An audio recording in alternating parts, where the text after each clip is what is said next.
Reka ntangire mbaha ikaze hano kuri Asafu Cinema, mwibutsa no gukora subscribe niba utarayikora. Ndetse nawe tugiye kubana ari ubwa mbere nkuhaye ikaze. Njye ndi Asafu Obi. Like, share na comment byanyu ni ingenzi. Ikaze rero. Ese wowe mukobwa iyo wakunze umusore ugifatiye mbere ukajya kubimubwira cyangwa ukomeza gushengurwa n'urukundo ukabyimenyera? Reka twumvire ko byagendekeye umukobwa wacu Kayla ubwo yari yarakunze boss we maze agatinya kubimubwira. Ntabatindiye rero dutangire ahantu mu cyumba kirimo kuberamo inama ya company ubwo yari yabowe na nyiri company. Yari arimo arabwira uko bagomba guhindura ingamba kugira ngo company yabo ikomeze gutera imbere.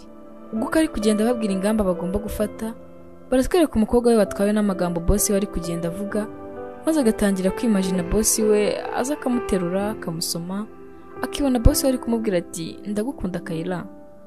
Kayla nawe ati nanjye ndagukunda Yurik. Nuko umukobwa agakomeza kubona boss we amubaza ati kuki suba wabicecetse ntubimbwire. Ubwo uko Kayla yari ari gukomeza yibwira ibyo byose, boss we yari yakomeje gutanga impanuro nuko bagomba gufata company. Yakomeje kugenda abaza ibibazo, ari nako yakomeje kubaza Kayla ati Kayla kuki tukubaza ugaceceka? Kayla ubwo Kayla yakangukiye hejuru ati boss ndahari boss ndavuga. Nuko boss we ati nakubazaga kuki buri gihe tukubaza ugaceceka wongeye gusinzira nanone mu nama hagati? Kayla ati mumbabarire boss. Nuko boss Yurik ati ndagukeneye none aha muri office yanjye kandi gira vuba Kayla. Ubwo Kayla kugira ngo yandike imyanzuro yafatiwe muri iyo nama, we yabaga ari kwiyandikira uburyo akunda boss we. Ubwo yarahagurutse ajya kwitaba boss we, nuko akigera hafi ahita yegera umusekreteri bakorana ati umva sekreteri wabuze icyo boss amamagariye? Nuko umukobwa bakorana ati cyane rwose, umva bagiye kukwirukana mu kazi kuko buri gihe uri gusinzira wagira ngo warwaye umusinziro. Ubwo kubera uwo mukobwa yari ari kuvuga cyane, boss we yahise abyumva cyane ati uwo ni Kayla wongeye gusinzira? Ubwo Kayla agize ubwoba maze ahita ajya kwitaba muri office ati mumbabarire boss kuba nongeye gusinzira nyine nuko boss. Nuko boss ahita amubwira ati banza wicare ubone kugira icyo mbwira. Boss akomeza avuga ati Kayla hari icyo ngira ngo nkubwire cy'ingenzi. Kayla ati yego nta kibazo. Ubwo ahita afata agenda ye nk'ugiye kwandika ibyo bamubwira maze agatangira kugenda yishushanyiriza boss we. Nuko boss atanamubwira ati Kayla nakubwiye ko ari wowe wa mbere hano muri company yacu, umva banza nagura utuntu turi ku munwa ho gatoya. Ubwo Kayla yarihanaguye ati boss thanks, ubwo sinzi byari byangiyeho. Boss ati nyine ibyo nakubwiraga nuko ari wowe wabashaga gutsinda neza hano muri company yacu ku buryo wari watoranyijwe mu bazajya gupresent umushinga wacu. Gusa kugeza ubu sinzi icyo wabaye kuko usigaye uhora usinzira. Ubwo Kayla ahita avugira hejuru ati boss reka ngusobanurire ibintu byose. Ubwo Kayla yatangiye kwibwira mu mutima ati yawe waruzi uburyo biriya byose bimba hari uko ndi iruhande rwawe. Ubu se iki nicyo gihe ngo mbimubwire? Ubu se yabyakira gute? Ubwo Kayla yahise yigarura ati oya nako boss I'm sorry rwose ntacyo nako. Ubwo boss yahise yibaza ibintu byinshi ahita abaza Kayla ati ariko se ubundi n'ibiki bijya mbere hano Kayla? Sana ndebe ibyo buri kwandika muri iyo kaye yawe buri gihe uba ufite. Ubwo boss yafashe ya agenda ya Kayla maze mu kureba asanga hashushanyijemo amasura ye, udutima, amazina ye n'ibyo Kayla aba yanditse ati ndagukunda Rick, ni ukuri uri mwiza, ubu se uzamenya ko ngukunda ryari, ese nawe urankunda? Ibyo nibyo byabaga byuzuye mu ikaye ya Kayla. Ubwo Kayla yabuze icyo akora maze ahita ahaguruka aragenda yirukanka kuko sinzi nawe icyo wakora ari wowe.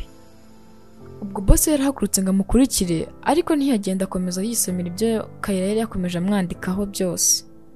Ubwo Kayla akomeje kubitekerezaho maze abura icyo akora niko kujya kwiyahuza inzoga mu kabari, ari nako yibwira mu mutima ati iyo nza kuba ndi umushomeri wenda ibi byose ntibyari kumbaho kuko uburyo byanteye isoni sinzi niba nzongera kurebana na boss wanjye mu maso kuko nabaye nk'umusazi pe. Ubwo ko ari muri ibyo byose ari kubyibwira mu mutima we, boss we yahise aza amuturuka inyuma ati hi Kayla. Kayla arikanga cyane ati uri gukora iki hano boss? Maze boss ati nabajije sekreteri nyine ndangira kuri hano nibwo nje kukureba rero. Nuko Kayla ati ariko uriya nawe nta kintu aba atazi. Boss ati nyine nyumva Kayla akiri ikayi yawe nabonye uburyo wari umeze mu gitondo, situation urimo nayimenye pe. Kayira ati nyine boss ntawe ndi mu rukundo nawe, ahubwo nuko boss ati uravugisha ukuri. Kayira ati cyane, gusura umusore mwiza ariko ubwo wasanga hagize ngo ndi mu rukundo nawe. Nuko boss ati uri kumva se bitashoboka Kayira kuba nakundana nawe? Kayira ati oya wenda byashoboka ariko ubu siko bimeze. Boss ati none se ko nayibonye mu ikayi yawe? Kayira ati nyine mu ikayi yanjye nyine navugaga nyine boss kuri boyfriend wanjye nawe yitwa Eric, nyine nakundaga no kumushushanya. Nuko boss ati none se Kayira ufite boyfriend? Kayira ati yego ndamufite. Ubwo Kayira yabitekerejeho arangije ati nubireba se ko turi kumwe, uyu niwe boyfriend wanjye boss. Uwo musore ati hola. Boss ati hola Kayira, uyu mukunzi wawe se yitwa Eric gusa? Kayira ati oya bamwita Shimwa Eric. Sheri wanjye niko yitwa, Shimwa Eric. Nuko icyo gisore nacyo ati yego ni gutyo nitwa sheri wanjye. Nuko Kayira ati nyine be bishobora kuba bitumvikana, gusa ndaza kubigusobanurira neza nyuma. Ubwo boss wa Kayira yabuze icyo akora maze ati gusa njye ntago nishimye na gato. Kayira ati kubera iki se utishimye boss? Nuko boss we ati nyine njye ntago nitaye ku bandi boss wawe, nyine njye ndagukunda, gusa njye ntago nari mbizi, nari nzi kuri singo rero mbabarire reka ngende. Ubwo naho mu kazi Kayira, ubwo boss yaragiye maze Kayira abona hari agakobwa kaje kumusanganira, ariko we ntiyakitaho maze ati mana yanjye burya nawe yarankundaga, iki gihe cyose sundi kuki atabimbwiye, ubu se njye namubeshye iki?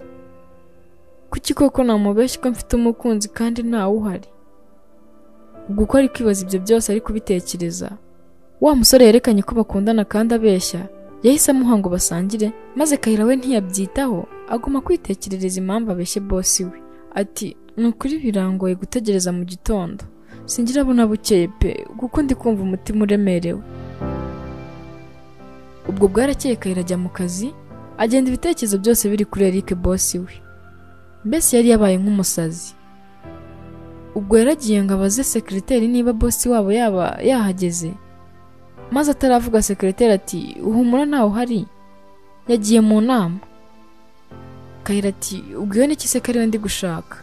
Ubundi siyo nama irarangira ryari ko mushaka cyane, nshaka ko tuganira byihutirwa. Nuko umusekreteri ati wapi ntago ari buboneke kuko nava mu nama, turi buze gusohokana njye nawe. Kayira ati musohokana hehe se? Nuko sekreteri ati ibazera, nyine yamamagaye nimugoroba arangira ngo nze kuza dusohokane. Shanjye sinari kubyanga kuko nanjye nari mbikeneye cyane pe. Ubwo Kayira n'umujinya mwinshi ati no ntugira aho ujya, nako ahita yigarura ati sha nyine ntuze kugira aho ujyana nawe kuko. Ubwo sekreteri amuciye mu ijambo ati kuki se uri kumuza kujyana nawe? Iryo ni ishyari ngiriye mukobwa usinzira we. Ubwo bakiri muri ibyo boss wabo yahise aza maze ati amakuru yawe Kayira, Brenda wasoje kwitegura tugende? Brenda ati yego narangije rata nta kibazo. Boss ati okay tugende kambanze mbike tuno tudokima kanurambike hano nako. Ubwo Kayira yatangiye kwibaza mu mutima ati mana yanjye nkora iki koko, ngende mbakurikire se cyangwa mutegereze? Ubu senze bari bugaruke ryari? Ubwo Kayira yese agenda amukurikiye maze bihuza nuko boss we nawe yaragarutse inyuma ati sorry Kayira, hagati y'inama yanzuye ko ari wowe ugiye gusigara ayoboye iyi company kuko njyewe. Kayira ati njyewe se boss? Boss ati yego kuko natekereje nsanga ari njyego gutezaga biriya bibazo byose, ubu rero njyewe ngiye kuva hano njye ku yindi branch. Kayira ati ngo? Boss ati yego nibyo ngiye kujya gukorera ku yindi branch kuko ndumva ari byo byaba byiza kuri njye no kuri wowe, ugire umunsi mwiza kandi. Ubwo Kayira yasigaye yibwira mu mutima ati ubwo boss ari gushaka kandi njye musimbura vuba aha, ni ukuvuga ko ari njye yiyumvamo, gusa nta kintu na kimwe cyanyereka koko kankunda. Ubwo Kayira yakomeje kwibwira ibyo byose mu mutima yumva ko na boss we ashobora kuba mukunda. Arangije afata agenda ya boss we ngo byibuze yashyire mu gituza ko wenda araza gutuza, maze mu kuyifungura asangamo amashusho ye n'amagambo meza yuzuye urukundo bosi we nawe yagendaga yandikamo. Ubwo Kayira yakomeje kugenda arambura kuri buri paje asangamo ishusho ye n'amagambo arimo urukundo, bigaragara ko atari Kayira wenyine wakundaga, ahubwo na bosi we yari yarashize. Nuko Kayira ati ahantu hose huzuyemo njyewe, iki ni ikimenyetso kigaragaza ko nawe ankunda. Ubu se negereje iki ko nawe ankunda nanjye nkaba mukunda, kuko ubu ndabyiboneye byose pe, ibimenyetso ndabifite. Ubwo Kayira yahaguruka yiruka cyane ati boss I'm sorry, uretse kugenda none se ko wari ugiye utambwiye branch ugiye kwimukiraho? Boss ati umbajije nyine ni iyihe branch mwaba mugiye kujyaho, wenda ngo nanjye nzaba ariyo nkoreraho? Nukuri naba ariho nizira boss. Boss ati kubera iki se Kayira? Nuko Kayira ati nyine nukubera ko nkukunda, rero sinakihanganira ko unjya kure. Kuko nuko Brenda ati umva mubwira vuba ibyo mubwira twigendere. Ubwo bamwimye amatwi maze Kayira ati Yurik nukuri ndagukunda. Nuko Eric ati ariko warambwiye ko ufite boyfriend Kayira. Kayira ati oya, uriya ni umuntu nasanze hariya mu kabari, nta nubwo nari muzi, ahubwo numvaga mfite isoni z'ibyo wabonye muri agenda yanjye. Naho ubundi se Eric njye nagukunze kera, niyo mpamvu nazaga mu kazi nkahora ndi kwibona ndi gusomana nawe dukundana, mbese mbona twishimanye nyine, niyo mpamvu. Ubwo boss wa Kayira nawe yasa twagwa n'urukundo kuko nawe yakundaga Kayira, atangira kumusoma maze Brenda baba bamutaye amapo nawe agira umujinya ahita yigendera. Maze boss Eric ati urumva nari umunyamahirwe Kayira? Kayira nawe ati nanjye nuko boss, nuko nanjye ndi umunyamahirwe. Ubwo abandi bakozi bakora muri iyo kampani baraje maze batangira kubakomera amashyi ati nukuri congratulation, mbese ubona ko bose bishimiye urukundo rwa Eric na Kayira. Ubwo story yacu irangira Kayira ariko tuganirira ati uko niko inzozi zanjye zabaye impamo, maze numva ko udakwiye guhishira urukundo n'ibyiyumviro byawe. Mu gihe wakunze umuntu ugomba kubimugaragariza, kuko kugenda ubihisha kugira ngo batakwita ikigwari cyangwa se ngo wataye umuco, niko bigenda bigira ingaruka ku bwonko maze bigateza n'ibindi bibazo birimo no guta ubwenge, kurwara turuma n'ibindi. Gusa kuri njye nubwo byatangiye nabi, byaje kurangira neza, mbaho mu buzima nishimiye kandi nahoze nifuza kera. Kugeza ubu njye na Eric wanjye tubaho mu buzima bwuzuye urukundo n'umunezero. Ni byiza rero kugaragaza ibyiyumviro byawe kuko nabyo bigufasha kuruhuka. Mwakoze cyane kubana nanjye, yari Asaf Obi. Kora like, share na comment niba wakunze ibintu tubagezaho, utibagiwe na subscribe. Ndabakunda cyane, dusubire mu y'ubutaha.